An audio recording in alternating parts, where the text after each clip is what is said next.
تو یہ تو بالکل ہی ایسا لگ رہا ہے کہ جیسے امریکہ یہ طے کر چکا ہے کہ اگلے 5 10 8 سال بھارت ہی ان کا اسٹریٹجک پارٹنر ہوگا، اور پاکستان کو تو ٹوٹلی انہوں نے بالکل وہ جیسے کہتے ہیں نا برش اسائڈ، ایک سائڈ پہ نکال کے پھینک دیا بالکل۔ نمسکار دوستو، ہمارے چینل میں آپ کا سواگت ہے۔ آج کے اس ویڈیو میں پاکستان میڈیا بات کر رہا ہے گلوبل کلائمیٹ سمٹ میں ہوئی پاکستان کی ایک بے عزتی کے بارے میں۔ جیسا کہ ہم جانتے ہیں کہ گلوبل کلائمیٹ سمٹ میں US کے راشٹرپتی جو بائیڈن نے دنیا کے 40 دیشوں کے لیڈرز کو بلایا تھا، جس میں سے بھارت جیسے بڑے دیشوں کو تو بلایا ہی تھا، ساتھ میں بنگلہ دیش اور بھوٹان جیسے چھوٹے دیشوں کے لیڈرز کو بھی بلایا تھا، پر ان سبھی دیشوں میں پاکستان کا کوئی نام و نشان نہیں تھا۔ امریکہ نے پاکستان کو اس سمٹ میں انوائٹ نہ کر کے پوری دنیا میں اس کو اپنی اوقات دکھا دی ہے۔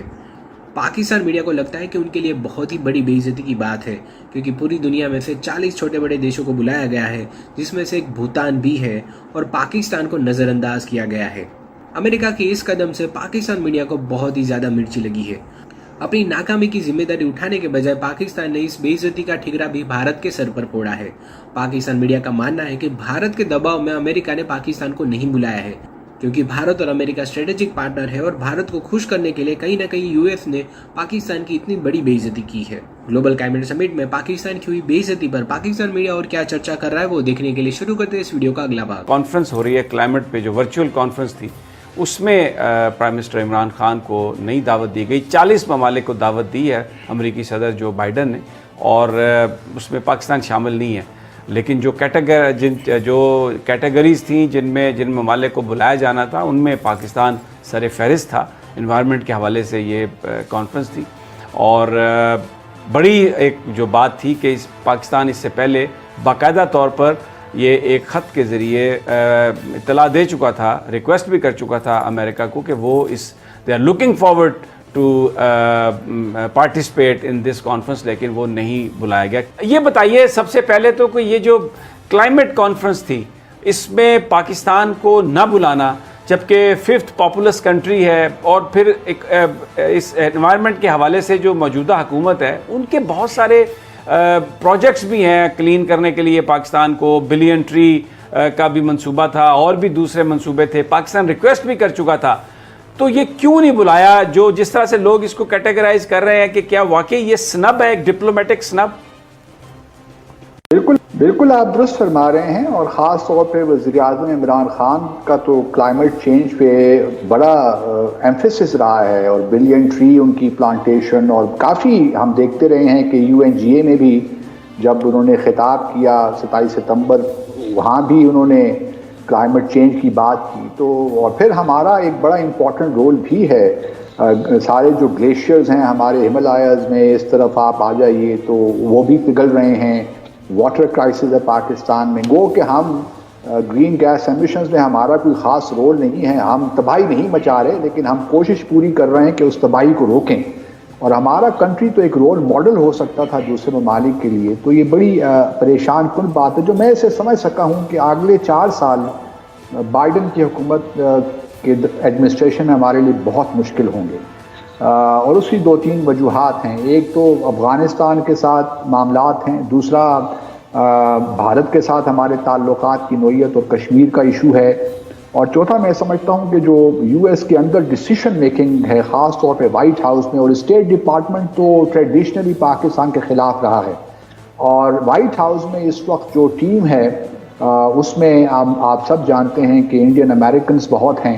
تو ہمیں اب تھوڑا سا، مجھے تو یہ اس سے تعجب بھی ہوا ہے، کیونکہ ہم تو یہ کلیم کرتے رہے کہ ہمارے اس وقت جو پالیسی میکنگ میں لوگ ہیں ان کا بڑے کانٹیکٹس ہیں، بڑا انفلوئنس ہے واشنگٹن DC میں، اور ہمارے تعلقات بھی بہتر ہونے جا رہے ہیں۔ تو میرے لیے ایک بڑی اچنبھے کی بات ہے، اور مجھے لگتا ہے کہ آئندہ 4 سال کافی مشکل گزریں گے US کے ساتھ۔ اچھا باسط صاحب، اگر ہم تھوڑا سا اس کو انالائز کریں تو اس وقت یہ جو انوائرمنٹ جو کونسل، یہ جو میٹنگ ہے کلائمیٹ کی، یہ جو کانفرنس تھی، اس کو وائٹ ہاؤس ہی اس کو آرگنائز کر رہا ہے، اور جان کیری جو اس سے پہلے سینیٹر تھے، پھر امریکی صدارتی امیدوار بھی رہے، وہ اب انوائرمنٹ سیکٹری بڑے پاورفل اور بہت کلوز ہیں وہ جو بائیڈن کے۔ تو تھوڑا سا اگر ہم پیچھے چلیں تو 2009 میں جو کیری لوگر بل آیا تھا، اس کے وہ آتھر تھے، بائیڈن بھی اس میں شامل تھے، اور بہت زیادہ پاکستان کے ساتھ ان کے قریبی تعلقات سمجھے جاتے تھے، بائیڈن کو اور کیری لوگر ان کو سینیٹر کیری کو پاکستان کا دوست سمجھا جاتا تھا. لیکن اب وہ جنہوں نے کیری لوگر بل دیا اور پاکستان کے لیے اتنی ایک بڑا پیکج تھا $7.5 بلین کا, اب وہی صاحب وہاں پر کلائمیٹ کانفرنس میں درخواست کے باوجود پاکستان کو بلا ہی نہیں رہے. تو یہ کیا ہوا؟ اس کے کچھ آپ کو سمجھ آئی کیا ہوا کیا یہ؟ دیکھیے اس کا تو میں کچھ نہیں کہہ سکتا, صرف اسپیکولیٹ ہی کر سکتا ہوں. لیکن اصل چیز دیکھیے جو ہوتی ہے نا, اس قسم کے جب ایونٹس ہوتے ہیں اور اگر کسی ملک کو, اور خاص طور پہ ایسے ملک کو جو بہت اہم بھی ہو کسی خاص ایشو پہ, اور اگر اس کو باہر رکھا جائے تو آبویسلی یہ میسیجنگ ہوتی ہے اور دنیا کو بھی بتانا ہوتا ہے کہ ہم کس طرح ممالک کو اب ٹریٹ کریں گے آگے. دیکھیے اس کانفرنس میں سو مچ سو کہ چائنا اور رشیا بھی ہے, چلیں وہ تو P5 کنٹریز میں آتے ہیں, ان کا معاملہ ذرا ڈفرینٹ ہے. لیکن میں سمجھتا ہوں کہ یہ ہم پہ ایک پریشر بلڈ کرنے کی کوشش ہو رہی ہے, اور یہ بالکل اب طے کر لیا ہے بائیڈن ایڈمنسٹریشن نے کہ ہم پہ افغانستان پہ پریشر آپ دیکھیں گے اگلے مہینوں میں آئے گا, کیونکہ جو 29 فروری کا ایکارڈ تھا 2020 کا وہ انریبل ہوتے ہوئے نظر آ رہا ہے, اور لگتا یہی ہے کہ اس میں جو افغان ریکنسلیشن ہے اس میں کوئی خاص کامیابی نہیں ہوگی, اور نیٹو فورسز بہرحال 1 مئی کے بعد بھی افغانستان میں لگتا ہے کہ رہیں گی. اس کے بعد اگر آپ دیکھیے تو بھارت پہ بھی ہم پہ پریشر ڈال رہے ہیں کہ اب آپ کشمیر کو تھوڑا سا ذرا بیک برنر پہ رکھیے اور آپ انڈیا سے معاملات ٹھیک کیجیے. ساری کوشش یہ ہے کہ ہمیں چائنا سے بھی تھوڑا دور کیا جائے, کیونکہ آپ دیکھتے ہیں کہ US نے بھی ایک BRI کے کاؤنٹر کرنے کے لیے بائیڈن صاحب نے پرائم منسٹر بورس جانسن کو بھی کل پرسوں فون کر کہا ہے کہ ہمیں ایک کاؤنٹر پروجیکٹ لانا چاہیے BRI کی طرز کے طور پہ, تاکہ ہم بھی دنیا کی انفراسٹرکچر ڈیولپمنٹ کے حوالے سے مدد کریں. لیکن وہ ممکن نہیں ہے ان کے لیے, کیونکہ ان کے پاس اتنا پیسہ ہی نہیں ہے کہ وہ دنیا پہ اس طرح خرچ کر سکیں. تو ابھی مجھے لگتا ہے کہ US کے ساتھ ہمارے تعلقات میں کچھ مزید کمپلیکیشنز اگلے 4 سالوں میں ہوں گی. اگر ہم تو یہ سنتے آئے اور یہ بات پاکستانی سفارتکار بھی کرتے رہے, امریکنز بھی یہ کہتے رہے کہ افغانستان کے حوالے سے جو پاکستان کا کردار ہے وہ بڑا ناگزیر ہے, اور وہ جو روڈ ہے پیس کی افغانستان میں وہ پاکستان کے ذریعے سے گزر کے جاتی ہے. لیکن ابھی ریسنٹلی لائڈ آسٹن جو ان کے وزیر دفاع ہیں, وہ 2 دن کا دورہ انہوں نے انڈیا کا کیا, بڑا وارم ویلکم ہوا وہاں پہ. اس کے بعد پاکستان کی ایئر سپیس کو یوز کرتے ہوئے وہ کابل گئے, وہاں پر انہوں نے بات کی تو وہاں پر بھی پاکستان کی شکایتیں ہوئیں اور انڈیا میں بھی شکایتیں ہوئیں. پھر وہ پاکستان کی فضا سے گزرتے ہوئے وہ واپس چلے گئے امریکہ, اور صرف جنرل قمر جاوید باجوہ کو انہوں نے ایک ٹیلی فون کیا, یہاں پر کوئی ٹچ ڈاؤن کرنا بھی مناسب نہیں سمجھا. تو یہ تو بالکل ہی ایسا لگ رہا ہے کہ جیسے امریکہ یہ طے کر چکا ہے کہ اگلے 5, 10, 8 سال بھارت ہی ان کا اسٹریٹجک پارٹنر ہوگا, اور پاکستان کو تو ٹوٹلی انہوں نے بالکل وہ جیسے کہتے ہیں نا برش اسائڈ, ایک سائڈ پہ نکال کے پھینک دیا. بالکل آپ درست فرما رہے ہیں, اور ہمیں کسی خوش فہمی میں دیکھے نہیں رہنا چاہیے. میں تو یہی بار بار کہتا بھی رہا ہوں کہ ہمارے US کے ساتھ تعلقات اس لیول کے نہیں ہو سکتے جو بھارت کے ساتھ ہیں, لیکن اس کا ہرگز مطلب یہ نہیں ہے کہ ہمارے US کے ساتھ تعلقات ہو نہیں سکتے. ہمیں اپنی اسٹرینتھس کو دیکھنا ہے اور اپنی لمیٹیشنز کو بھی دیکھنا ہے, اور ہمیں اپنے انٹرسٹ کا تعین کرنا ہے کہ ہمارے انٹرسٹ ہیں کہاں پہ. اور یہ کوئی مشکل کام بھی نہیں ہے. آئی ٹیل یو, اگر ایک دیکھیے نا, ہم خود ہی بنیادی طور پہ افغانستان کے مسئلے کو آپ لے لیجئے, ہم بار بار یہی کہتے ہیں کہ پاکستان از دا کی کنٹری, ہماری وجہ سے یہ سب کچھ ہو رہا ہے. طالبان US کے درمیان جو ہوا ہے کال, وہ بھی ہم نے ہی کروایا ہے. جب آپ اس قسم کا کریڈٹ لیتے ہیں تو پھر آپ کو پریشر بھی لینا پڑتا ہے. میرے حساب سے یہ بالکل نامناسب نیریٹو ہے جو ہم نے پچھلے کئی سالوں سے ڈیولپ کرنے کی کوشش کر رہے ہیں. اس قسم کے معاملات میں, کانفلکٹ ریڈن سچویشنز میں کبھی بھی آپ کریڈٹ نہیں لیتے. میں تو جہاں تک میری سمجھ ہے آپ, اور کیونکہ جب آپ کریڈٹ لیتے ہیں تو شیئرڈ رسپانسبلٹی کا جو کانسیپٹ ہے وہ ختم ہو جاتا ہے.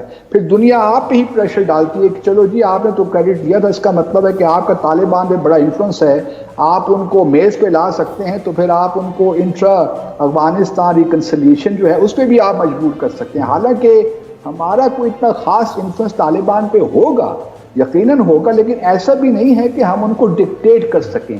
تو ہمارے جو نیوانسز ہیں پالیسیز کے ان کو ہمیں سمجھنا چاہیے کہ جو ہم پبلک پوسٹرنگ کرتے ہیں وہ کس حد تک ہمارے انٹرسٹ سے مطابقت رکھتا ہے.